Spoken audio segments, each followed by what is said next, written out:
Hello everyone. आज हमारा जो है वो एवरीडे साइंस पे लेक्चर है। एवरीडे साइंस हम कवर कर रहे हैं। इसमें जो है मैंने पहले हम जो है वो सबसे पहले फिज़िकल साइंस को कवर कर रहे हैं। फिज़िकल साइंस में जैसा कि सिलेबस में सबसे पहले दिया गया है, इससे पहले जो है मैंने यूनिवर्स और नेब्यूला को कवर किया है, और आज हमारा ये थर्ड लेक्चर है जो कि इसी फिज़िकल साइंस के पोर्शन में से ही आता है, और वो है सन। आज हम सन के बारे में पढ़ेंगे। फ्रेंड्स, मैं आपको बताता चलो, इससे पहले मैंने यूनिवर्स और यूनिवर्स के बाद नेब्यूला, इन दोनों पे लेक्चर बना दिया है, तो वो आप जो है मेरी प्लेलिस्ट में जाके देख सकते हैं। और ये जो है आज जो है वो सन से रिलेटेड है। और मेरे तकरीबन ये जो तमाम लेक्चर्स हैं ये as per the requirement of FPSC है। जितने भी कॉम्पिटिटिव एग्ज़ाम हैं उसमें जितने भी क्वेश्चंस पूछे जा रहे हैं पास्ट पेपर में, तो उससे रिलेटेड जो है वो यानी कि मैं टॉपिक्स तैयार कर रहा हूँ। तो ये जो है इंशाल्लाह आपको बहुत फ़ायदा देंगे। तो प्लीज़ मेरा जो अपना ये चैनल है, अपना ये जो चैनल है वो प्लीज़ सब्सक्राइब करें, ताकि इस तरह की और भी जो है वीडियोस आप तक पहुंच सकें। सो आज का टॉपिक शुरू करते हैं। सन। बेसिकली सन एक इसेंशली एक ह्यूज बर्निंग बॉल है, ball of gas in the sky. Only 100 million are so miles from earth. The majority of the gas in the sun is hydrogen. तकरीबन सबसे ज़्यादा गैस जो है वो हाइड्रोजन पाया जाता है। वैसे डिफरेंट रेशो आता है डिफरेंट बुक्स में, लेकिन मोस्टली जो है वो 70% जो है वो इसमें वर्ड जो है वो ज़्यादा यूज़ होता है। तो इसमें 70% हाइड्रोजन और 27% जो है वो हीलियम पाया जाता है। और ये इतना हॉट है कि इसका जो तकरीबन कोर है, कोर का जो टेम्परेचर है वो 15 मिलियन सेंटीग्रेड है। 15 सेंटीग्रेड नहीं बल्कि 15 मिलियन सेंटीग्रेड है। तो इस मिलियन वर्ड को ज़रूर याद रखिएगा। That of all these elements exist in the gaseous state. The gas is held together by gravity, which creates intense heat and pressure in the core. अब इससे क्या होता है कि इसके कोर में जो है वो हीट पैदा हो जाती है। बेसिकली सन का एक इंटीरियर हिस्सा होता है जो कि कोर पे मुश्तमिल होता है। उसके बाद ऊपर जो है वो रेडियो एक्टिव जोन और कन्वेक्टिव जोन होते हैं, और इसकी एक विजिबल सरफेस होती है जिसको हम फोटोस्फेयर कहते हैं, और फिर क्रोमोस्फेयर, और उससे ऊपर होता है कोरोना। तो बेसिकली जो सन है उसके 6 पार्ट्स होते हैं। 6 पार्ट में जो है वो सन को डिवाइड किया गया है। उसके बाद the synodic rotation of earth and its orbit around the sun are the basis of solar calendar, and one of which is predominant calendar in use today. ठीक है, ये जो सैनोडिक रोटेशन है सन का। अच्छा, ये सैनोडिक रोटेशन ये होता है जब सन और जो अर्थ है ये जब 160 पे जो है वो 60 डिग्री जो है वो कंप्लीट करते हैं, तो उसको जो है सैनोडिक कहते हैं। इसमें ये होता है कि उसकी जो अपनी जो उसकी जो ग्रेविटी है वो जो है बेसिकली मैच हो जाती है दोनों की। फॉर्मेशन ऑफ द सन, ये मैंने बिग बैंग थ्योरी में और नेबुला में जो है बड़े डिटेल से मैंने ये बताया है कि किस तरह जो है वो स्टार्स का बनना शुरू हुआ। तो सन भी एक स्टार है, तो इसी तरह इनका जो है फॉर्मेशन वो सेम है। तो इसमें हम देखेंगे नेबुलर थ्योरी। अब scientific studies of nebular have lead to a theory concerning the origin of our solar system. हमारे सोलर सिस्टम की ओरिजिन से रिलेटेड जो है ना ये नेबुला थ्योरी है। इस थ्योरी के मुताबिक जो सूरज और दूसरे प्लानेट है वो बेसिकली बने हैं rotating disc of dust and gases. जो एक रोटेटिंग डिस्क है, इस तरह की जो रोटेटिंग डिस्क है, इसकी तरह की जो है वो डस्ट और गैसेस से बनी हुई होती है। तो उससे जो है तकरीबन ये प्लैनेट्स और स्टार बने हैं। जैसे ही इनकी जो स्पीड है वो तेज़ हुई, जो सेंटर है वो क्या होने लगा, फ्लैटेंड होने लगा। मतलब अभी देखिए ये स्पीड है ना, ये बढ़ रही है, तो उसका जो सेंटर है वो फ्लैटेंड होने लगा, और फिर वहां से जो है आपका सन बना। तो इसमें ये है मैटर बिकेम मोर कॉन्सेंट्रेटेड। इस लाजमी बात है, इसमें ज़्यादा मैटर जो है वो अब इस तरह है ना, ये मैटर इसमें ज़्यादा कॉन्सेंट्रेट किया इसने, और इस सेंटर में जो है फिर आखिरकार सूरज बन गया। तो ये बेसिकली नेबुला थ्योरी के मुताबिक कॉन्सेप्ट दिया गया है सूरज बनने का। अब उससे रिलेटेड हम कुछ फैक्ट्स जानते हैं। सन एक स्टार है जो कि सोलर सिस्टम के सेंटर में पाया जाता है। ये तकरीबन जो है परफेक्ट स्फेयर है, यानी कि राउंड है ये, और hot plasma internal convective motion that generates a magnetic field via dynamo process के जरिए ये मैग्नेटिक फील्ड जनरेट करता है। और ये जो है एक बेस्ट सोर्स ऑफ एनर्जी है लाइफ ऑन अर्थ के लिए। और इसका जो डायामीटर है वो है 1.3 मिलियन किलोमीटर। अगर हम इसे माइल्स में देखें तो ये है तकरीबन 8,64,000 माइल्स, और 109 गुना ज़्यादा बड़ा है अर्थ से, यानी कि 109 अर्थ मिल करके एक सूरज बनाते हैं, इतना बड़ा है ये। और इसका मैस जो है तकरीबन अर्थ से 3,30,000 गुना जो है वो ज़्यादा है, यानी कि 3,30,000 अर्थ मिले तब जा कर के ये सूरज के मैस के बराबर हो सकता है। इट्स अकाउंट्स फॉर, अच्छा अकाउंट्स फॉर जो वर्ड है इसको ज़रा समझने की ज़रूरत है। अकाउंट्स फॉर का मतलब होता है, ये बेसिकली एक फ्रेज है, इसका मतलब होता है टोटल सम ऑफ, ठीक है, टोटल सम ऑफ। तो मतलब एक जो है वो कितना जो है किसी का टोटल सम में से कितना जो परसेंट है ना वो ये है। अब इसमें से ये लिख रहा है कि इट्स अकाउंट फॉर 99.86%, यानी कि जो यूनिवर्स है ना पूरा 100% जो यूनिवर्स है उसका 99.86% जो है वो अकाउंट फॉर करता है, यानी कि उस टोटल का इतना जो है ये कवर करता है, सन कवर करता है, ठीक है। 99.86% जो है वो सन कवर करता है। बाकी सब में जो है आपके प्लैनेट्स आ जाते हैं, नेबुला आ जाते हैं, ये और ये ब्लैक होल्स वो तो बाहर है, वो भी जो है उसमें वो तो हमारे उससे सोलर सिस्टम से बाहर है। उसके बाद रफली 3/4 of the sun's mass consist of hydrogen, helium with much smaller quantity heavier oxygen. अच्छा, हाइड्रोजन और हीलियम के बाद तकरीबन 3/4 उसमें जो है ना बेसिकली हाइड्रोजन होता है, उसके बाद helium, oxygen, carbon, neon and iron, ये चीज़ें जो है वो सूरज में पाई जाती है। उसके बाद जो सन है वो basically G type main sequence star है, based on spectral class, as such it is informally and not completely accurate referred to as yellow dwarf. Its light is closer to white than yellow. अच्छा, ये जी type main sequence star क्या होते हैं? जी type main sequence star वो होते हैं जिनको हम ड्वार्फ की कैटेगरी में नहीं डाल सकते, क्योंकि ये उससे उसकी तरह जो है ना ज़्यादा येलो नहीं होते, तो इनको जो है ना हम लोग उस कैटेगरी में डालते हैं, लेकिन ये होते जो है वो ड्वार्फ ही है, तो इनकी एक कैटेगरी है, उसको जो है ये सूरज जो है वो उसमें लाया करता है। It formed approximately 4.6 billion years ago. तकरीबन ये 4.6 बिलियन ईयर अगो बना था from gravitational collapse. Gravitational collapse, अच्छा ये जो कोलैप्स वर्ड है ना इसका एस्ट्रोनॉमी में मतलब होता है फोल्ड, गिरना नहीं बल्कि फोल्ड होना, जकड़ जाना, of matter within a region of a large molecular cloud. Molecular cloud जो है वही नेबुला जिसे कहते हैं हम, उस पे जो है मेरा डिटेल लेक्चर है, वो आप जा करके प्ले लिस्ट में देख सकते हैं। Most of this matter gathered in the centre whereas the rest flattened into an orbiting disc that become the solar system. The central mass becomes so hot and dense that it eventually initiated nuclear fusion in its core.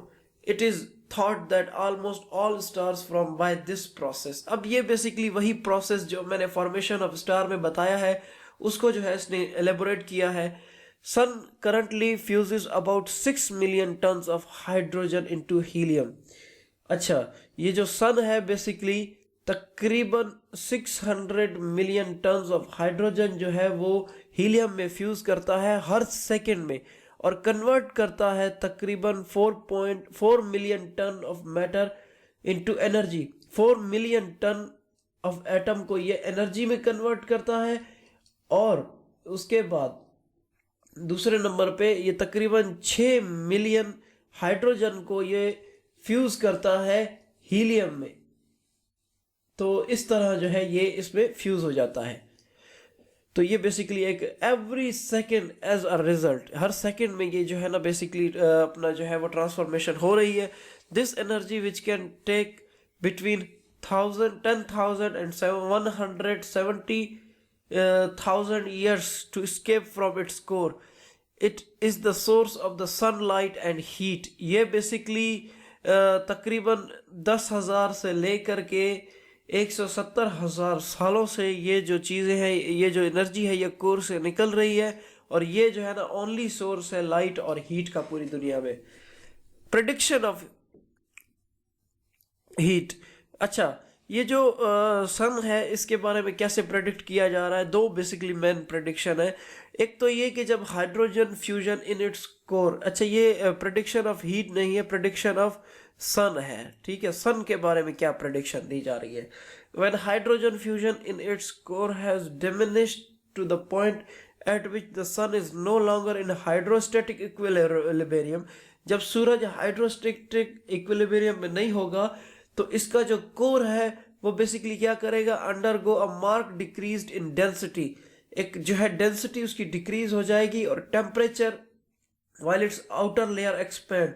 तो फिर इसकी क्या होगी? ये जो outer layer, पहले तो इसकी डेंसिटी कम होगी, डेंसिटी कम होने के बाद इसकी जो आउटर लेयर है वो एक्सपेंड करेगी, और बेसिकली ये जो सन है ये चेंज हो जाएगा रेड जायंट में. ठीक है, ये सन को रेड जायंट में चेंज कर दिया जाएगा. तो इस तरह जो है ये एक प्रेडिक्शन है. दूसरा है, it is calculated that the sun will become sufficiently large to engulf. दूसरा ये है कि ये जो सूरज है ये बेसिकली इतना बड़ा हो जाएगा कि ये मरकरी और विनस को अपने अंदर समा लेगा. एंड रेंडर अर्थ अनइनहेबिटेबल. तो ये ज़मीन को इतना मतलब इफेक्ट करेगा कि इस पे जो है लाइफ नामुमकिन हो जाएगी. But not for about 5 billion years. लेकिन ये 5 बिलियन ईयर्स तक नहीं हो सकता. ये मतलब हुआ तो 5 बिलियन ईयर्स के बाद होगा. After this it will shed its outer layer and becomes a dense type of cooling star known as white dwarf, and no longer produce energy by fusion but still glow and give off heat from its previous fusion. लेकिन उसके बाद भी, white dwarf बनने के बाद भी ये energy release करता रहेगा क्योंकि इसके अंदर इतना जो है वो ज़्यादा फ्यूजन हो रहा है.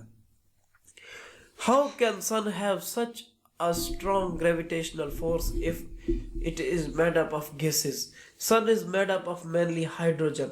देखें इसमें अगर ये चीज़, ये जो सूरज है अगर ये गैसेस से बना है तो इसकी एनर्जी कैसे है, फिर इसमें इतनी ग्रेविटी कहाँ से आती है? तो उसमें ये है कि 70% हाइड्रोजन है, 28% या 27% जो है इसमें हीलियम है, और 98% ऑफ अर्थ जो है वो इन दोनों चीज़ों से मिलके बनता है. जो बाकी 2% है वो तकरीबन कार्बन, नाइट्रोजन, ऑक्सीजन भी 1.5% है इसमें, और 1.5% इन एलिमेंट्स लाइक नियोन. उसके बाद नियोन है, इसमें आयरन है, सिलिकॉन है, मैग्नीशियम है और सल्फर है. ये चीज़ें मिलकर के total mass of the sun बनाते हैं. Even if these are gases, हालांकि ये सारे गैसेस हैं, मतलब इसमें कुछ जो है धात भी है लेकिन ज़्यादातर इसमें गैसेस हैं. They have mess. गैसेस जो है वो मैस रखती हैं, and they have volume as atom carry mass. और ये जो गैस है ये वॉल्यूम भी रखता है और मैस भी रखता है, जैसा कि वो अपने साथ एक एटम कैरी करते हैं. The gravitational field of the sun is due to sheer mass of gases of which it is composed of. तो फिर सूरज में ग्रेविटेशनल फोर्स इसलिए है क्योंकि ये सारी गैसेस जो हैं ये मैस रखती हैं, और इस मैस की वजह से सूरज के अंदर एनर्जी पैदा होती है और ग्रेविटी पैदा होती है. अब स्ट्रक्चर ऑफ द सन. अब ये बेसिकली एक स्ट्रक्चर ऑफ द सन है और इसको जो है हम डिटेल से डिस्कस करेंगे. सबसे पहले कोर यहाँ पर है. यहाँ पे ये बेसिकली ये जो है ये कोर एरिया कहलाता है. अब कोर में क्या है कि 20 से 25% जो सन का रेडियस है वो यही कोर पे मुश्तमिल है, जहाँ पे टेम्परेचर और प्रेशर जो सफिशिएंट है for nuclear fusion to occur. Nuclear fusion जिस पे हो सके, मतलब इतना इसमें जो है टेम्परेचर और प्रेशर है कि उसमें न्यूक्लियर फ्यूजन होता है. हाइड्रोजन जो है वो हीलियम में फ्यूज हो जाता है, जो कि which can not currently be fused at this point in sun's life. The fusion process release energy and the core gradually becomes enriched in helium. तो ये बेसिकली ये जो कोर है ये बहुत ज़्यादा एनर्जी पैदा करता है। अब इसका जो टेम्परेचर है वो तकरीबन 15 मिलियन सेंटीग्रेड है, ठीक है, इसका जो कोर का टेम्परेचर है, और ये 20 से 25% ऑफ द सन है। अच्छा, उसके बाद रेडियो एक्टिव जोन। अब ये रहा रेडियो एक्टिव जोन, कोर से ऊपर है रेडियो एक्टिव जोन, ये रहा आपका रेडियो एक्टिव जोन। अच्छा, अब रेडियो एक्टिव जोन जो है वो कन्वेक्शन क्या है कि बेसिकली फ्लो ऑफ जो है वो गैसेस है। Convection is a process in which heat moves through a gas और अ लिक्विड, यानी कि जिसमें हीट जो है वो बेसिकली ट्रांसफर होती है। अब इसमें क्या है, ये जो अपना ये कन्वेक्टिव जोन है, तो इसमें क्या है कि रेडियो एक्टिव जोन में convection can not occur until much nearer the surface of sun. Therefore, between 20 to 25% of radius, there is a radioactive zone. इसमें radioactive zone है in which energy transfer occurs. इसमें energy transfer जो है वो होती है, किसके जरिए होती है? By means of radiation. Radiation के थ्रू इसमें energy जो है वो ट्रांसफर होती है। उसके बाद है टेकोलाइन। अब ये बेसिकली एक लाइन होती है, एक बाउंड्री रीजन होता है जो रेडियो एक्टिव और कन्वेक्टिव जोन के बीच होता है। देखिए ये बेसिकली ये टेकोलाइन है, ये वाली, ये इसको हम टेकोलाइन कह सकते हैं। ये बेसिकली किसको सेपरेट कर रही है? रेडियो एक्टिव जोन को कन्वेक्टिव जोन के साथ सेपरेट कर रही है। उसके बाद है कन्वेक्टिव जोन। अब कन्वेक्टिव जोन क्या होते हैं? Between about 70% of the sun's radius and a point close to the visible surface, the sun is cool and diffuse enough for convection to occur. अब ये जो कन्वेक्टिव जोन है ये तकरीबन 70% ऑफ अर्थ रेडियस जो है ये रखती है। 70% ऑफ अर्थ रेडियस, ये बहुत बड़ा रेडियस जो है तकरीबन ये जो है अपने अंदर रखती हैं। इसमें से ये देखिए ये है कन्वेक्टिव जोन। अब देखिए कन्वेक्टिव जोन तकरीबन 70% ऑफ द सन जो है वो इसी पे मुश्तमिल है, कन्वेक्टिव जोन पे। अच्छा, उसके बाद photosphere, the deepest part of the sun which we can directly observe with visible light. अब फोटोस्फेयर जो कि हम जमीन से देख सकते हैं, उसकी वजह ये है, हम फोटोस्फेयर को क्यों देख सकते हैं, उसकी वजह ये है कि सन जो है एक गैसियस ऑब्जेक्ट है, यानी कि गैसेस से बना हुआ एक ऑब्जेक्ट है। इसमें कोई भी डिफाइंड सरफेस नहीं है इसकी ना, इसीलिए जो इसका विजिबल पार्ट है वो बेसिकली डिवाइड है फोटोस्फेयर में और एटमॉस्फेयर में। अब ये एटमॉस्फेयर का अगर हम बात करें तो इसमें से ये बेसिकली जो है ना फोटोस्फेयर का एरिया, ये देखिए ना, ये फोटोस्फेयर आ रहा है आपके पास, और उसके बाद ये जमीन से भी देखा जा सकता है। उसकी वजह ये है, इसको आप इसलिए विजिबल देख सकते हैं क्योंकि इसके बाहर कोई सॉफ्ट एरिया तो है नहीं जिससे पता चल सके, तो इसको जो है वो इजीली देखा जा सकता है। अच्छा, उसके बाद है एटमॉस्फेयर। अब एटमॉस्फेयर क्या है? एटमॉस्फेयर बेसिकली अगर हम सिंपल बात करें, एटमॉस्फेयर की एग्जांपल जो है वो सोलर इक्लिप्स से देखी जा सकती है। अब एटमॉस्फेयर ऑफ द सन क्या है? फॉर एग्जांपल अगर सोलर इक्लिप्स हो रहा है, अब यहाँ पर ये जो सूरज है ये कवर हो रहा है, तो सूरज के कवर होने के बाद उसके चारों तरफ जो एक रिंग बनती है उसको बेसिकली वो एक होलो सराउंडिंग जो बनती है उसको कहते हैं, वो एटमॉस्फेयर होता है, यानी कि वो एटमॉस्फेरिकल पार्ट ऑफ द सन होता है। इसमें क्या कंप्राइज होता है एटमॉस्फेयर में? क्रोमोस्फेयर, सोलर ट्रांजिशन रीजन इसी में शामिल होता है। उसके बाद कोरोना ये भी जो है वो इसी में शामिल होता है। उसके बाद है हेलियोस्फेयर, ये भी जो है वो इसी का पार्ट है, और ये सारा कुछ इजीली देखा जा सकता है आपके सोलर इक्लिप्स की मदद से। So this was the lecture of the day. So thanks for the day.